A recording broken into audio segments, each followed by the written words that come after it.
Assalamualaikum warahmatullahi wabarakatuh. Anak-anakku sekalian, hari ini kita akan belajar materi bahasa Indonesia tentang dongeng. Nah, di dalam materi dongeng ini, maka kita akan mempelajari tentang apakah yang disebut dengan dongeng. Dongeng adalah bentuk cerita tradisional atau cerita hayalan, atau bisa kita sebut sebagai cerita fiksi. Untuk yang selanjutnya, kita akan belajar mengenai fungsi dongeng. Dongeng berfungsi untuk menyampaikan ajaran moral atau bersifat mendidik, dan juga menghibur. Dengan membaca dongeng, kita dapat mengetahui pesan moral atau nasihat dalam sebuah cerita. Yang selanjutnya, kita akan belajar mengenai struktur dongeng. Struktur dongeng dibagi menjadi 3. Yang pertama yaitu pendahuluan. Pendahuluan merupakan kalimat pengantar untuk memulai dongeng. Contohnya, pada suatu hari atau di pagi yang cerah. Nah, itu adalah merupakan bagian struktur dongeng di pendahuluan. Lalu yang selanjutnya, struktur dongeng terdapat isi.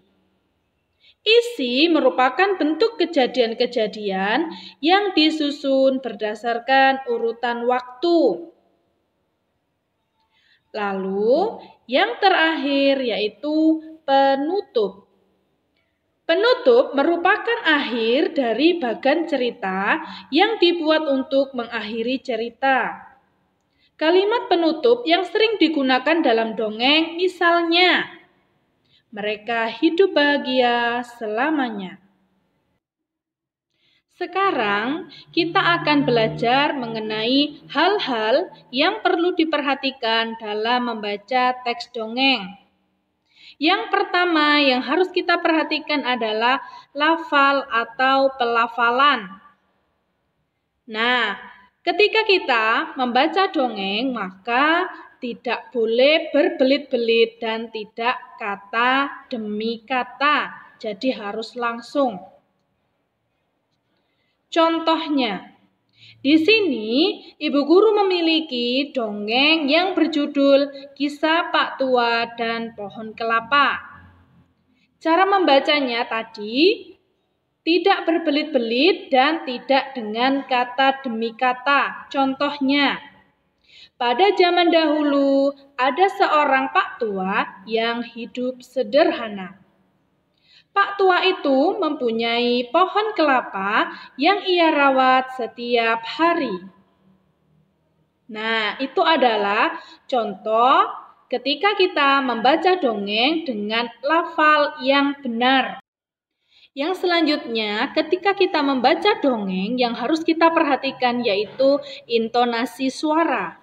Di sini intonasi suara itu dibagi menjadi 3. Ketika kita bertemu tanda titik, maka intonasi suaranya datar.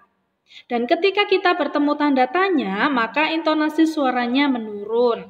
Dan ketika kita bertemu tanda seru, intonasi suaranya agak naik.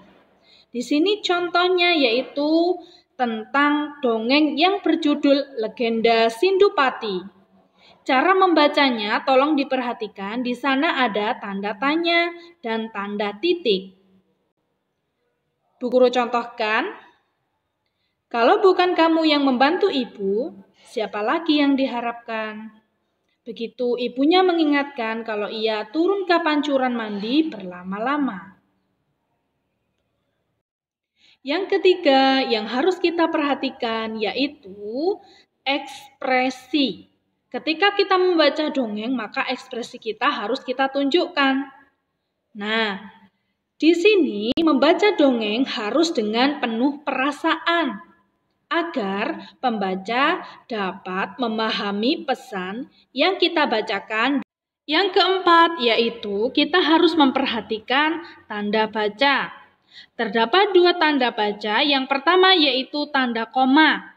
Maka ketika kita membaca dongeng dan bertemu dengan tanda koma, maka kita harus berhenti sejenak dan melanjutkan kembali bacaan kita. Dan ketika kita bertemu tanda titik, maka kita harus berhenti membaca, kemudian mulai membaca kalimat yang selanjutnya. Di sini akan Ibu Guru contohkan pada pembacaan dongeng Si Kancil. Contohnya yaitu si kancil berjalan berjingkat-jingkat di kebun Pak Tani. Kancil hendak mencuri mentimun. Di tengah kebun ada boneka orang-orangan. Si kancil tidak takut, malah menendang boneka itu. Yang terakhir yang harus diperhatikan ketika kita membaca dongeng yaitu suara. Nah, di sini ketika kita membaca dongeng, suara kita harus lantang dan dapat didengar oleh orang lain dengan jelas. Jangan lupa dipraktekkan di rumah masing-masing ya. Untuk materi hari ini, Ibu cukupkan terlebih dahulu. Semoga bermanfaat. Jangan lupa tetap semangat belajar di rumah. Terima kasih atas perhatiannya. Wassalamualaikum warahmatullahi wabarakatuh.